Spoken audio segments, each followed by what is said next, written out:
the Compassionate Geek Podcast with Don Crawley. Now, here's Don. Here's an obvious statement. Conflict is a fact of life, especially at work. Our challenge is in deciding how best to deal with conflict. You have to deal with it, even if your choice is to avoid it. Conflict resolution involves negotiating skills, empathy, listening, compassion, and treating all parties with dignity and respect.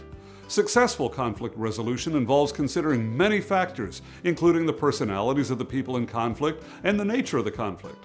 You have to consider whether the conflict is serious enough to merit your attention or if it's something to delegate. You must also consider the potential impact of the conflict on your workplace. Does the conflict have the potential to disrupt operations or affect customers? So, here are 5 considerations in successful conflict resolution. Number 1 is don't put it off. When conflict arises, you need to deal with it right away. Now, your choice might be to ignore it and let it resolve itself, or you might choose to deal with it. Regardless, you need to make the decision about what to do right away.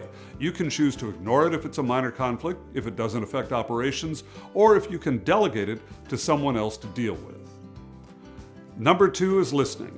You must listen to gather information about the conflict. Ask open-ended questions to help draw people out.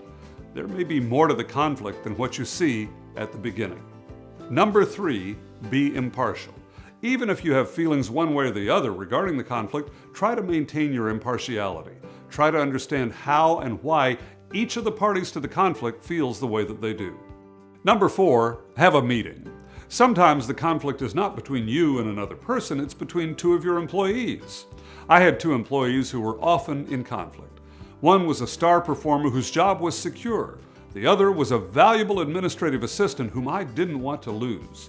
If the conflict wasn't resolved, the administrative assistant would probably have lost her job. I brought them both into my office and told them both how much I valued their work. I emphasized that both of them were good and decent people whom I enjoyed working with. I then told them that I thought they could work out their conflict without my intervention and instructed them to discuss their differences respectfully, which they did. They resolved their issues and worked together successfully for many years after. And finally, number 5 is keep your emotions out of the conflict. My former boss, Mike Costello, said, never make major decisions while you're experiencing emotional extremes, either high or low. That's great advice, especially when dealing with conflict. Often during conflict, emotions can get raw with the potential for saying or doing something you'll later regret. If you feel yourself getting angry or emotional in some other way, suggest taking a break. Come back a day later and revisit the conflict when cooler heads can prevail. For more ideas on how to improve customer service and communication, download Don's free ebook, The 5 Principles of IT Customer Service Success, at www.doncrawley.com/free-book.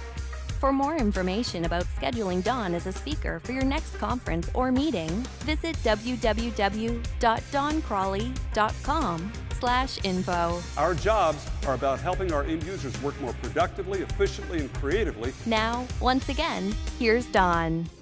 Conflict is indeed a fact of life. Whether you enjoy conflict or try to avoid it, knowing how to manage it and resolve it is a valuable tool for your career and your life. You'll find many other excellent ideas about resolving conflict online.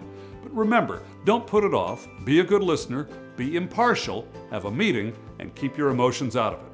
Conflict can be good as long as you learn how to manage it successfully. If this was helpful to you, please give it a thumbs up and share it. I'm Don Crawley. What do you think?